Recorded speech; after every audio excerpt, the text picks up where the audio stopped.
ठीक है, क्या वाकई हम मिमिया रहे हैं अवनीश अवस्थी जी? बताइए, क्या मिमिया रहे हैं हम ट्विटर के सामने? दीपक जी, बातों का जवाब दूंगा। एक तहसीन, और मैं आपसे पूछूंगा, मेरे पास आंकड़े नहीं है, 137 करोड़ लोगों के देश में कितने कितने लोग ट्विटर प्लेटफॉर्म पर हैं जो कोरोना में बच पाए ट्विटर की वजह से? जरा मुझे बता दीजिए, परसेंटेज बता दीजिए। 1.79 करोड़, 1.79 करोड़। कितने परसेंटेज हुआ ये? मुझे परसेंटेज निकालना नहीं आता।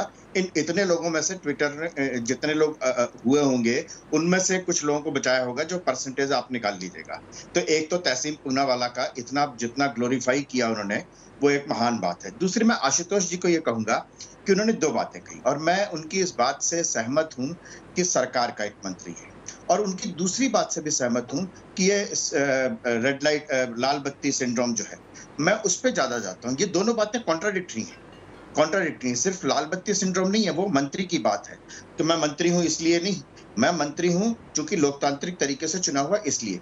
लेकिन इसके बावजूद मैं कहता हूं कि रविशंकर प्रसाद की जगह अगर कोई भारतवर्ष का आम नागरिक भी, उसके साथ भी ट्विटर अगर ऐसा व्यवहार करता है, तो भी ट्विटर के साथ उसी कानून का पालन होना चाहिए जो रविशंकर प्रसाद के साथ हो सकता है या होना चाहिए।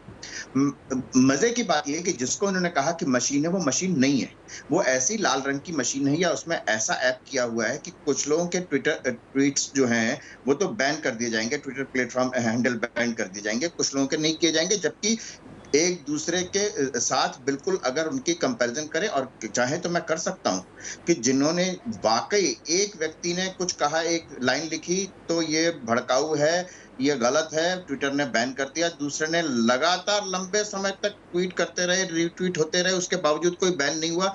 इसलिए मशीन नहीं है ये एक विचारधारात्मक लड़ाई है। इसलिए अब मैं इसलिए ये कह रहा हूं कि कानून जो है वो एक प्लेटफॉर्म से नहीं लड़ रहा, कानून एक विचारधारा से लड़ रहा है, और विचारधारा के कारण इसमें आ जाता है अभिव्यक्ति की स्वतंत्रता का सवाल।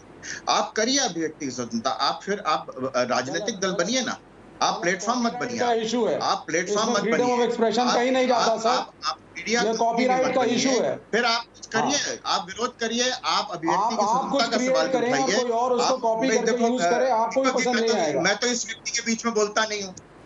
नहीं, इसमें फ्रीडम ऑफ एक्सप्रेशन कहाँ से आ गया? आज 25 जून है। अच्छा विवेक जी, सुन लीजिए ना, कंक्लूड करिए अवनीश जी, बहुत लंबा हो गया।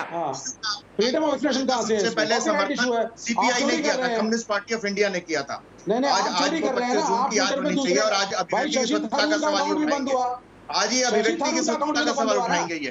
तो मैं सिर्फ एक बात कह रहा हूँ, मैंने कहा कि शशि थरूर हो, रविशंकर प्रसाद या भारत का कोई भी नागरिक हो, सबके लिए कानून एक है, और कानून अगर एक है तो जो रविशंकर प्रसाद के साथ कानून लागू होता है वही किसी भी आम नागरिक के साथ होना चाहिए। अगर ट्विटर ने किसी के साथ कानून का उल्लंघन किया है तो उसके साथ वही होना चाहिए, और मैं आशुतोष की इस बात से सहमत हूं कि कुछ ना कुछ करना चाहिए अब सरकार को, बहुत हो गया।